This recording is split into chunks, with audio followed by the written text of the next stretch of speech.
जय जय राम कृष्ण हरी, जय जय राम कृष्ण हरी, जय जय राम कृष्ण हरी, जय जय राम कृष्ण हरी, जय जय राम कृष्ण हरी, जय जय राम कृष्ण हरी, जय जय राम कृष्ण हरी, जय जय राम कृष्ण हरी, जय जय राम कृष्ण हरी, जय जय राम कृष्ण हरी, जय जय राम कृष्ण हरी, जय रामकृष्ण हरी. मित्रांनो, मी आज पुन्हा आलोय पंढरपूर मधील सुप्रसिद्ध पेढेवाले देशपांडे बंधू पेढेवाले यांच्या माधव देशपांडे या पेढ्यांच्या दुकानात. कारण आज मी तुम्हाला यांच्या कारखान्यात घेऊन जाणार आहे पेढे कसे बनतात यासाठी. तेव्हा बघत राहा, लाईक, शेअर, सबस्क्राईब. यांची अजून एक शाखा एसटी स्टँडच्या इकडे, एसटी स्टँडला लागूनच आहे. तुम्ही कधीही तिकडे जाऊन पेढे खरेदी करू शकता. यांचे पेढे म्हणजे अतिशय उत्कृष्ट क्वालिटीचे असतात.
रामकृष्ण हरी.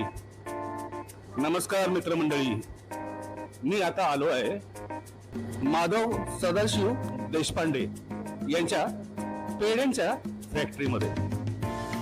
तुम्ही बघताच आहात इथे पेढे कसे बनतात. यांचा एक काम करणारा माणूस आहे, त्यांनाही 50 वर्ष झाले. आपण त्यांनाच विचारूया.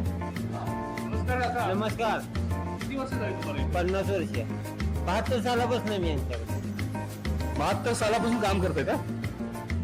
बोला, प्रोसेसिंग कशी असते? ही खवा आणि साखर दोन्ही मिक्सिंग करून ह्याच्यामध्ये तयार करतो आम्ही मिक्सर ग्राइंडर मध्ये. मग ती चाचणी तयार करून खाली पेढा तयार करतो मशीनवर. दशरथ माळी पेढा साखर कमी आणि पेढा चांगला बनवतो. केशरी लोढा टाकतो, आंबा बर्फी, रुकन बर्फी, पिस्ता पेढा, काजू कतली, पांडुरंगाच्या विठ्ठलनाथाच्या कृपेने 100 वर्ष झाले आमचा व्यवसाय अगदी व्यवस्थित चालू आहे.